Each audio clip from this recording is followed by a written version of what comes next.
ZipRecruiter is a proud sponsor of Without Warning podcast. Use code word WOW and search for jobs anytime, anywhere. The Lauren Agee case was hastily closed by authorities, but many questions remain. Come behind the curtain with private investigator Sheila Wysocki as she uncovers the truth about what happened to Lauren. This is Without Warning. Warning. The following episode contains details about sexual violence and elements that are graphic in nature.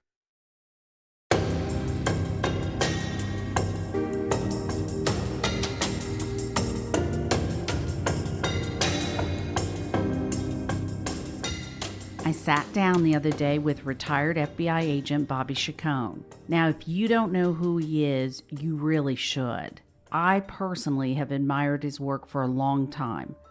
Bobby is a career federal law enforcement professional with over 27 years of experience. He has led teams around the globe from fighting the war on drugs in the mid-1980s on the streets of Brooklyn to fighting the war on terror during the mid-2000s in Baghdad and beyond.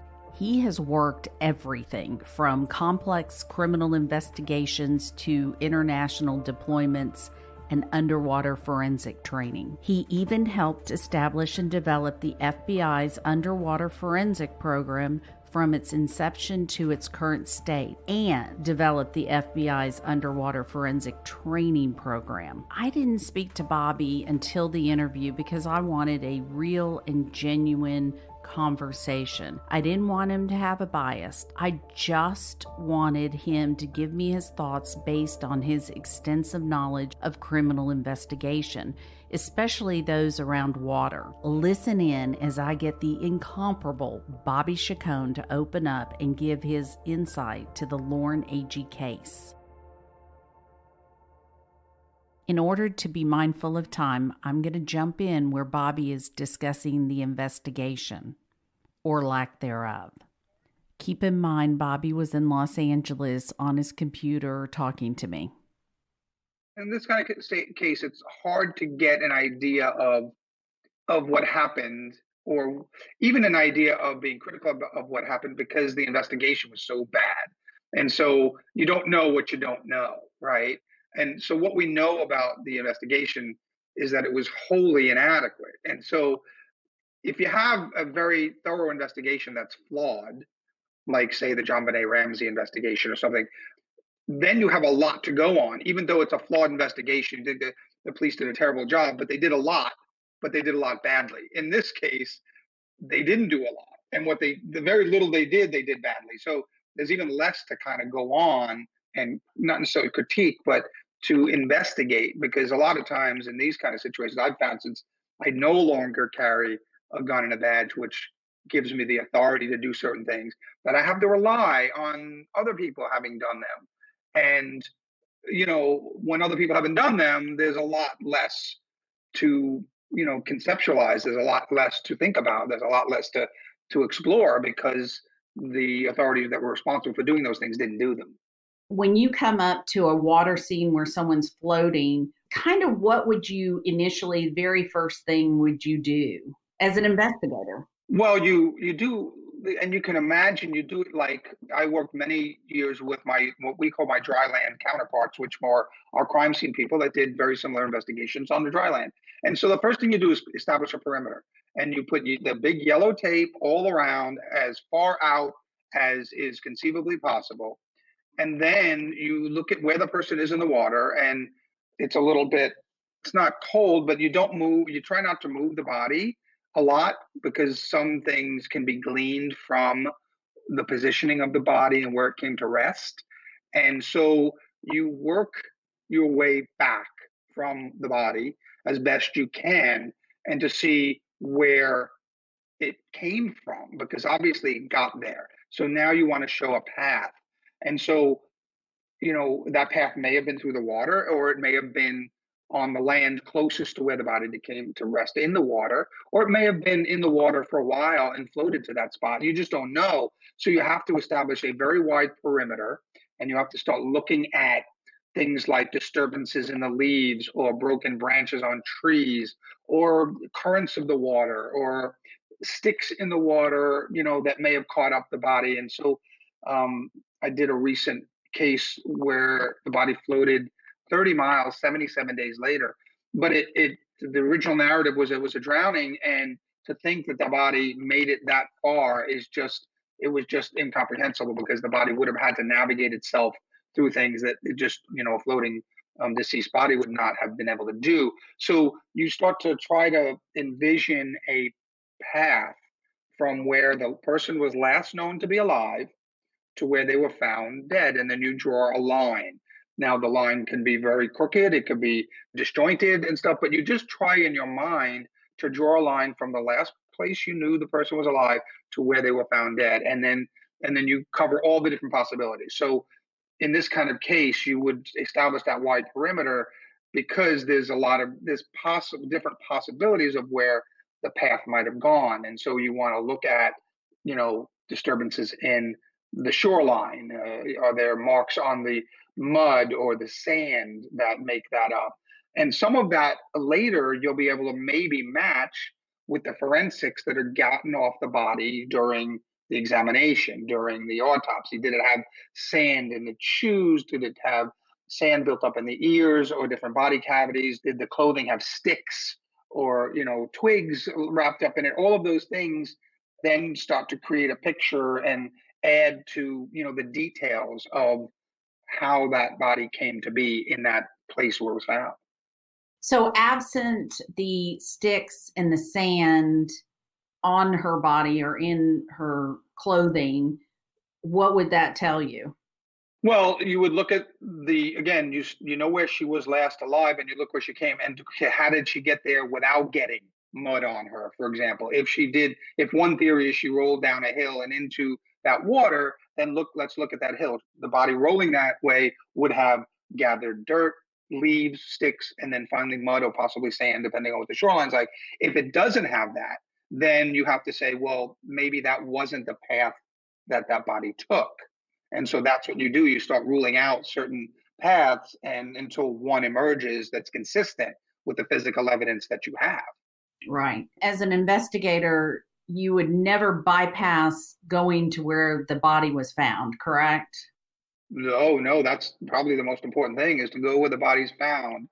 And again, draw that mental picture where the body's found, where she was last seen alive, and then your investigation is how did she get there? And how she got there, in large part, could tell you what happened to her. I mean, it doesn't always, but it will in large measure tell you what happened. She was last seen by a non-party to the campsite 2-3 in the morning, and then she was found the next day at 4:30 in the afternoon. If she had drowned, would she have floated up? The gas has been released by then, in your opinion? Yeah, there's a lot of variables that go into play with that. A body will basically float for a little while and then sink and then float again and then actually sink again if it's in the water longer. Our bodies are not airtight. And so even when we off gas and a body bloats in water and floats, if the body is not discovered for a significant period of time, those gases will eventually leak out, even if there's not puncture wounds to the body. And the body will, left on its own in water, will ultimately sink to the bottom. But oftentimes, because we live in populated areas and we live among other people, when it floats for a period of time when it's found. It's usually found during that period of time. But left alone, it would sink again. There have been murderers I've come across that when they're depositing bodies in water purposely create puncture wounds so that those gases won't build up. When they off gas, they won't create that balloon effect that will cause the floating. But normally, within 6 to 8 hours in the water, you would find off gassing sufficient to make the body float. Certainly 8 or 10 hours, you would think that body would be floating. Of course, again, it depends on air temperature and water temperature, salinity of the water, different things affect it, but those are general rules. Remember, Lauren's body was found floating on top of the water in the second cove, about 600 feet as the crow flies from the campsite. The question becomes, could she have floated over to that second cove? And would she have been on top of the water had she drowned at that time? We got a hydrologist over there and took all the, the dam readings and the water and the wind and everything. And bottom line is he said it was the wind was the only variable during that period because the water was pretty still. And so the only way she could have been carried anywhere was the wind. That was the first indicator that, if she fell off, she wasn't going to end up over in the second cove. Right. And the water current did not take her. The current actually was going opposite of the cove, just FYI. Also, I took a dummy, not exactly her weight because her weight was 118 pounds. We got a 110-pound dummy and we threw it off over and over in different areas. We never could make it to the bottom. I mean, it took 4 times just to get to the bottom. Right. And then we took things to float to see if it would ever go back to that cove. So those are a couple of things that we did in the investigation portion of it to see. And we didn't take just one area, just so you know. We took every single area that potentially she could have been. We just couldn't make her end up where she ended up. The place where she allegedly tumbled down, some areas like that go straight into the water and then some flatten out into kind of a beachfront, if you will, of varying sizes and stuff. Does it flatten out towards the bottom, like into maybe a little bit of a shoreline? Yes, it does. For a body to roll that way, I mean, would have to have, it's, think about the body rolling. It would normally come to rest at the first flat spot it would come to, and it would take, and lakes, depending on the contour, the underwater contour, they're generally gradual.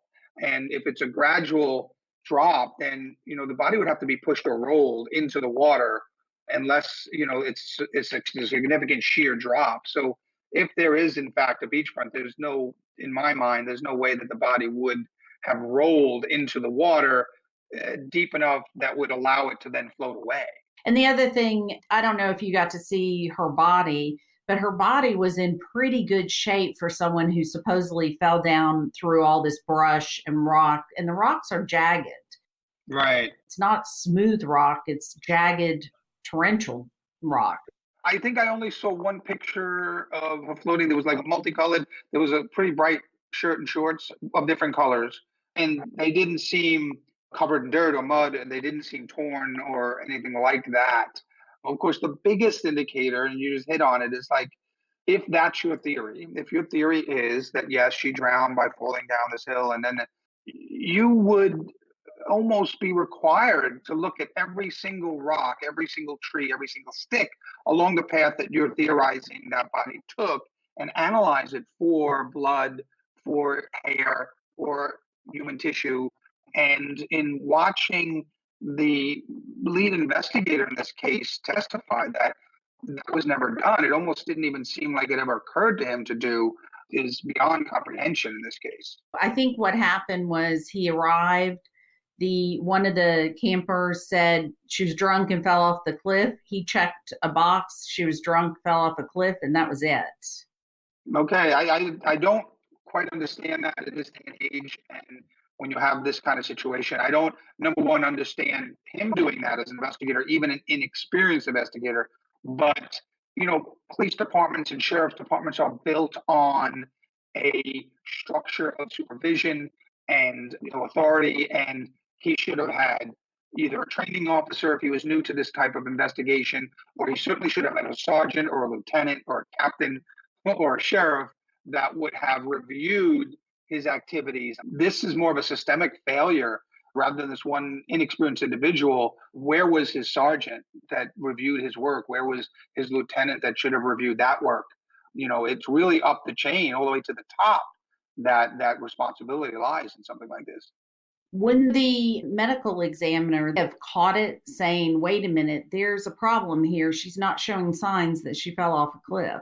When I was working for the 19 years of the FBI dive team, we were often called to different areas of the country, and often because the area that we were going to was very rural and didn't have a dive team and didn't have the resources to dedicate to a full-time dive team.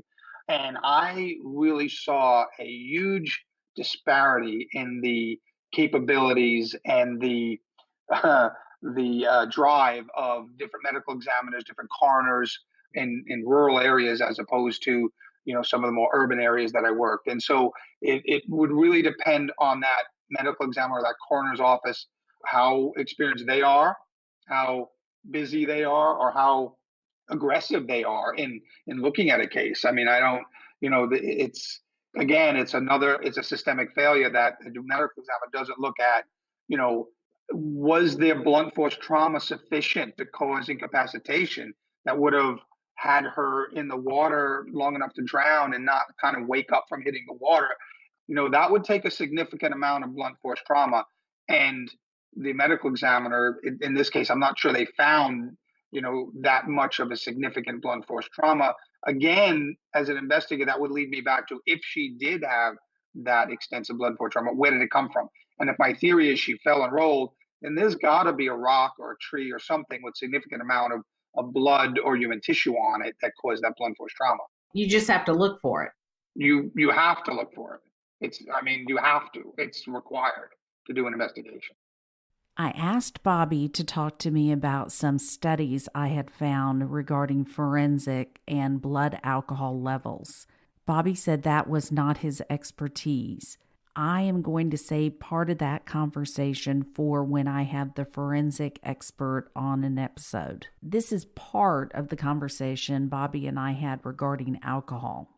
I mean, people should remember that, the blood alcohol level shouldn't be directly like, in other words, the more drunk she was, the more chance she rolled down that hill and died. That's not necessarily the case, because sometimes people that are less drunk are more likely to try to, sometimes in some situations, save themselves, but really hurt themselves. In other words, if you're so inebriated that you're like a rag doll, as you roll down that hill, your body will come to rest. But if you are not so inebriated, you might actually try to get up and stumble, and thereby stumble into the water, further hurting yourself. And we've all heard of, the car accidents where the guy is just so drunk that he doesn't brace himself when the impact occurs, and he walks away, with less injuries than the person that was sober, because they're so loose and they're so inebriated that they don't have that muscle coordination to brace themselves, and actually they, thereby being more drunk, escape injury or escape greater injury than someone that was more sober. But so I don't know that there's a direct tie between someone saying, well, she was so drunk that she must have happened. She could have been less drunk and gotten hurt more. It all depends on, because it's almost more dangerous to have a impaired ability in your motor functions than no ability in your motor functions. Because if you're so drunk that your motor functions are almost completely abandoned, then you're not going to have that stumbling ability that sometimes ends up with, in this other case that I was earlier referring to. We had, it's a series of unresolved drownings, and some of them, they were almost sober enough to stumble around, and they stumbled right into a body of water, whereas if they were so drunk they wouldn't have been able to even get up. Got it. That's a good point. Actually, a very good point. The things that weren't done that you asked about, just to tell you, no scrapings under her fingernails were done, no rape kit. I mean, pretty much it was another check off. And the medical examiner's office, just so you know, is in Nashville. So she was taken to Nashville. Wow. Yeah, that should be a pretty big city. I have a lot of problems with that particular medical examiner's office in cases. You talk about checklists. I mean, when I was in the FBI, I was doing a lot of gang cases early on in my career. We would do RICO cases, and a lot of murders were federal crimes. Murder and aid of racketeering is a federal crime in a RICO case. So I was shoulder to shoulder with my NYPD partner, who was a first grade detective. And so I investigated some homicides as if they were homicides, even though I was with the FBI, and I did so many of them. I went to there's a 6-week NYPD homicide school. Now, you don't have to go through that to become a homicide detective, but there's a checklist of things you should do in an investigation.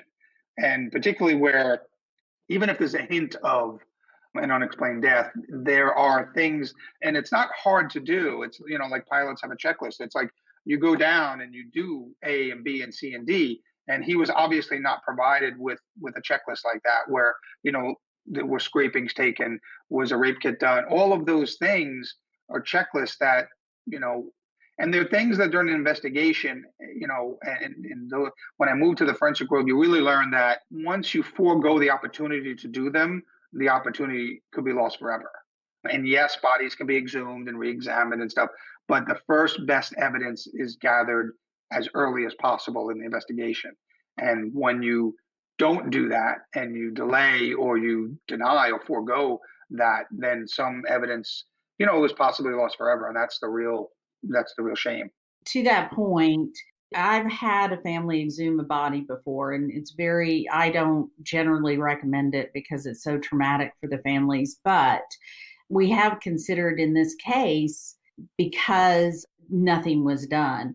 My question to you is, no rape kit was done. What are the chances 3 years later there's any evidence if we exhume the body?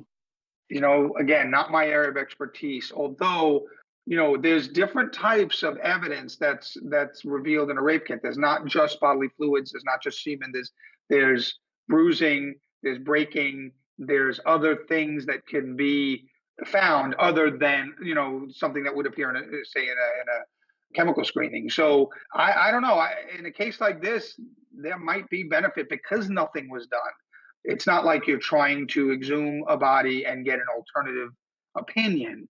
Really, I don't think enough was done at all. And so there might be more benefit in a case like this where, so little was done initially. So, I would never put it out of the realm of possibility that an examination of the body, even after this period of time, could yield some evidence. One of the reasons they said they did not do a rape kit was because she had a tampon in, supposed to be on her period. The fact that there was a tampon in is kind of a mystery to us. Did the medical examiner find the tampon in the body? Oh, yeah. Yeah. They discarded it, though.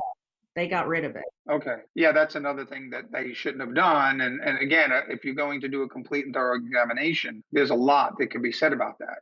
It's another indication that there was something not right in the situation as being explained, right? I mean, if there may be a reason she had a tampon in when it wasn't her period, but you have to investigate to find that reason out. You have to things. You can't just say, oh, she had a tampon and she was on her period.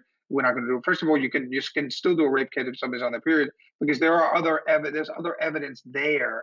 A rape kit is part of a rape exam, and the exam can yield other evidence that can be there. It doesn't matter.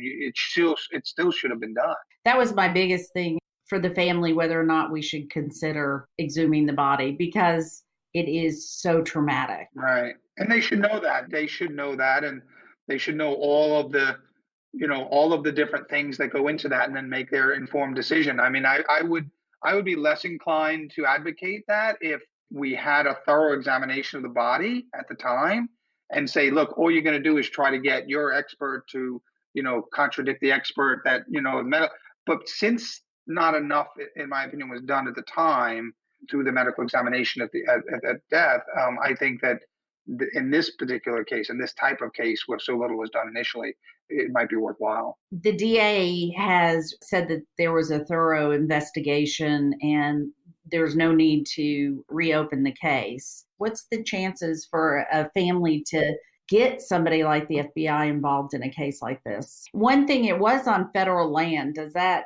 help at all? Oh, yeah. If it was on federal land, then we would be brought in. And a lot of times we're the primary agency on federal land. Sometimes it depends on what federal land, if it's BLM land, if it's Indian land, if it's national park land.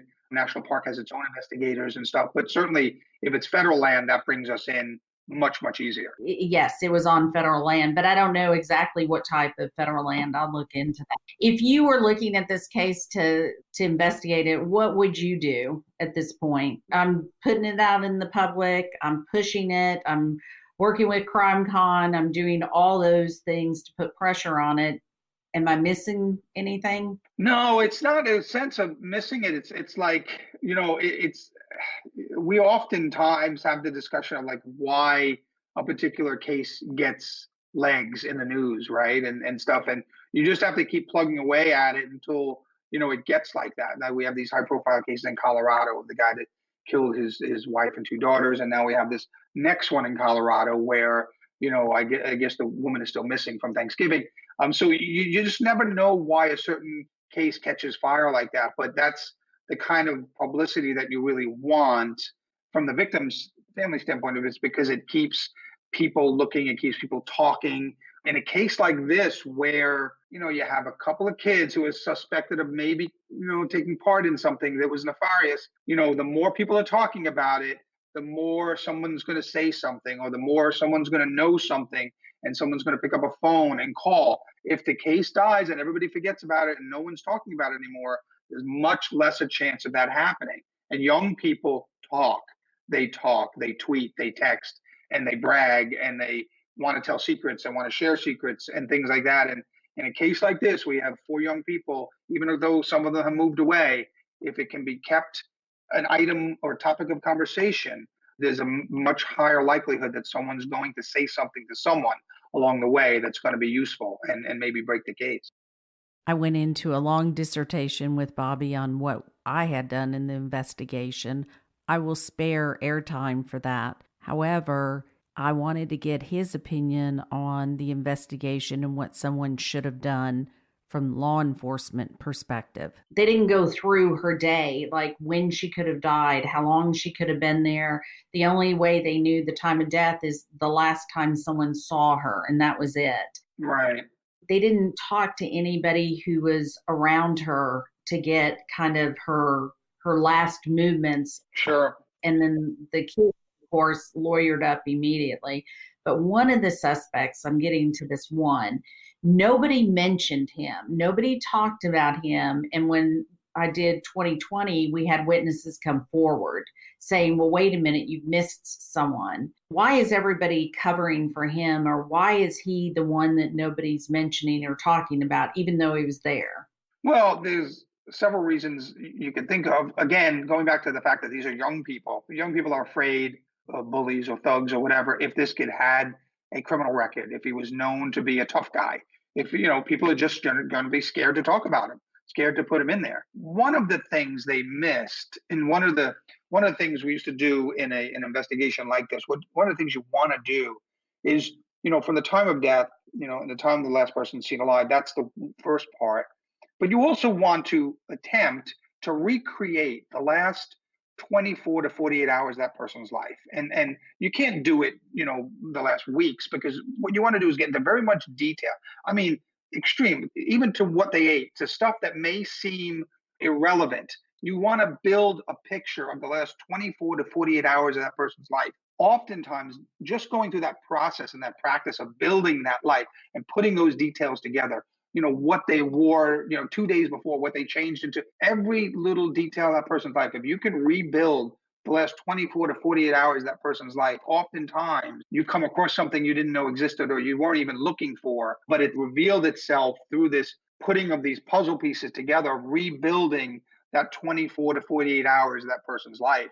And it'll tell you who they may have come in contact with, who they may have had disagreements with or words with or anything. And so we found that useful in crimes, and particularly in murders where the person was a stranger to the victim and they just had this one very innocuous contact, but it was negative in a way and obviously deemed much more negative to the killer. And then the person winds up dead, and you can't find anything in the person's background, no enemies, no financial trouble and all that. But they had this one weird little incident or interaction with someone, and that led to the killer. So you really want to be able to try at least to build the last 24 to 48 hours. In this case, what's made easier is that she was there at this party, this weekend long party, whatever. There's a lot of people that can be talked to. And then literally you get aboard and you start rebuilding the last 24 to 48 hours of her life, of everything she did, almost a minute by minute accounting. And in there somewhere, you might find what you're looking for. Mm-hmm. Now, she did have what we have identified by a dentist as a bite mark on her breast. Did the medical examiner find that? I mean, was it? No, it's in pictures, but they never identified it. Along with, they also left out the hemorrhaging in her throat. Yeah, that's not in the medical examiner's report. It's not. I have a picture of it, but the medical examiner didn't have the bite mark or the hemorrhaging. See, that tells me that a complete examination with the medical examiner wasn't done, because obviously, if she was romantically involved with someone that night, You'd obviously want to see if you could match up the bite mark to that person's teeth. You'd have a forensic odontologist do a comparison if you could. You'd get a subpoena for dental impressions from the people she might have been involved with. These are all just standard investigative steps that you would take if your victim has something like that on them. Then you go and you get the subpoenas and you get the dental evidence. In this case, will be dental impressions. I've taken them. There's kits now. You can just drive up to someone's house and spend 20 minutes with them and get those dental impressions and things. And that's an examination that you would have wanted done. Of course, the civil lawsuit was dropped because the podcast is bringing in more tips than going through the legal system. Right. They took the fifth and we weren't able to get any dental records. We do have the last 48 hours of her life. Now, I won't say minute by minute. Strategy starts to develop depending on how aggressive you want to be with your investigations. If you think you know who would talk or who you would want to talk, not necessarily the main suspect, then your investigation focuses on them. And then I hate to say it, but I have gone, like when we used to go after international narcotics operations, we didn't go after the top guy, right, at the beginning. That's who our ultimate goal was. But we'd pinch guys lower on in the organization and try to flip them. And we wasn't always behavior in the organization that we would target them for. If they were doing something else wrong, but we knew we could get them on that other thing and then put pressure on them to cooperate on the bigger investigation, then that's something we would consider doing. So you'd have to have an investigative strategy like that. If you have a main suspect and you think, they won't talk,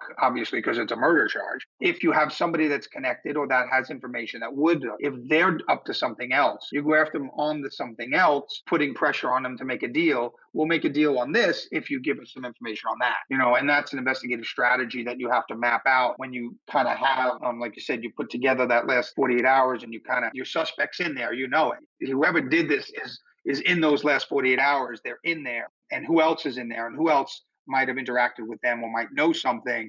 Let's go after them, put pressure on them to roll on the person we're looking at for the murder. That would be, an investigative strategy that you'd put together with authorities like that. It's much more difficult to do if you don't have that law enforcement authority willing to do that. First of all, I'd be disappointed myself that I didn't get it out of those kids to begin with. But certainly I would know that they're hiding something from, and I would set out to find out what it is they're hiding. And that's part of that rebuilding of her last, 24 to 48 hours. You would know that she was sitting on his lap. That's that minute by minute. Okay, who was this guy whose lap she was sitting on? And that's, as an investigator, if you're doing that and you're doing your job and you're rebuilding that, then that would be someone you would track down and find out. You do it through your own investigative, abilities, not through, somebody else. Bobby and I were discussing the picture of Lauren and Chris Dowd in the hammock together. I then asked Bobby about the repercussions for such a bad investigation. Unfortunately, there's no board of certification for investigators at a level where, like, if there was a doctor that did such a shoddy procedure or examination, somebody, and they wound up dying because the doctor didn't do his due diligence in his profession, he'd be reviewed by a peer review board and the licensing commission and stuff. That's what you need. You need a peer review body that would come in and of experienced investigators and go, this just isn't right. And because it was so mishandled that it needs to be redone or somebody needs to redo it or something. But, on the law enforcement side, because we have such a variation in abilities and resources in different jurisdictions, doing a peer review type of thing is really difficult, because some jurisdictions just don't have the manpower or resources and things like that. But, I can tell you it was uncomfortable for me to watch those video depositions of that lead detective where he was asked over and over again, did you do this? Not only did you do this, but the follow-up question of why you didn't do it. And his answer was just because I didn't. And it's actually more uncomfortable than the first question. Like, did you do this? No, that's bad. And then even worse is why you didn't do it and not having an answer on why you didn't. That's even more uncomfortable to watch him and make those answers. And then it's mind-boggling on in this case that he has no answer on why. And I'm not saying an experienced, New York City homicide detective. I'm just saying this is basic investigation. I understand you're inexperienced, but where was his sergeant? Where was his lieutenant? Where was his chain of command that should have been, training him on the job if he's inexperienced to teach him and say, hey, if you didn't do this, get it done. Where's his checklist of stuff to get done on basic investigations? This is It's not good. The most disturbing part was the tape of I guess it was the chief, who basically said, look, he blamed the TV station. He blamed the local TV station. And he said, if you come after me, I'm going to go back at you. Instead of saying, look, if you come up with something that shows that my department didn't do a thorough job, I'm going to do everything I can to look into it to make sure either we did a job and show you why, or if we didn't, I'm going to correct those mistakes. That's what a leader would do. A leader wouldn't turn around and say, if you come after me or my people, I'm going to go back at you and your people. I mean, that's not the way a leader would act. A leader would say, yeah, I will show you where I think we did the adequate job. Or if you're showing me stuff that is inadequate, then I'm going to make the corrections to that. And the corrections to that would be, we're going to reopen the case. We're going to interview all these people. We're going to go back and we're going to start from scratch and just kind of treat it as if it just happened and reinvestigate it. So who are the leaders in DeKalb County? It could be brought to the FBI. I don't know. It depends on what kind of federal land, because sometimes, if it's on National Park Service land, they have jurisdiction. They can ask for help. We have it on Indian reservations and military reservations, although on military property, if it's NCIS, sometimes gets involved. So it all depends. There's a lot of layers. There's BLM land. There's all kinds of Interior Department land. And so if you can bring it to the FBI, there's an office obviously in Nashville, and there's smaller offices around that you go into and you talk to a duty agent, and their job is to take people who walk in and talk to them that day and say, this is what I've got. This is what we've got. Would the FBI consider looking into this? I mean, that's what you would do. That's how you would do it. They would or wouldn't. It depends on the individual office. And in addition, like I said earlier, the prosecutor's office because the first thing they do is, they're not going to waste their time if they're not going to be prosecuted. So, it also might be a way of doing it is approach the U.S. Attorney's Office first and say, look, we've got this case. It's a murder on federal land, and will you prosecute it? Then any federal agency, could get involved once the U.S. Attorney's Office said, yeah, this murder, if it happened here, and it was a murder, if it's found to be a murder, we'll prosecute it. Then you'll have probably multiple federal agencies interested in doing the investigation. I asked Bobby if he thought going to a congressman would be helpful in getting the case reopened. Here's what he said. When a congressman or, even a senator calls, that phone call is taken very seriously. Once a year, I go to the Hill to talk to senators and congressmen about bills. This year, it'll be about the Cold Case Accountability Act of 2020. Cheryl McCullum of the Cold Case Investigative Research Institute has put this bill together, but we need your help. Please go to change.org and sign the petition.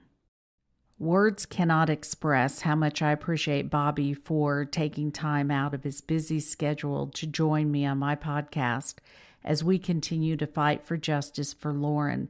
A simple thank you or thank you seems inadequate. But I'm going to say thank you, Bobby. You are simply the best.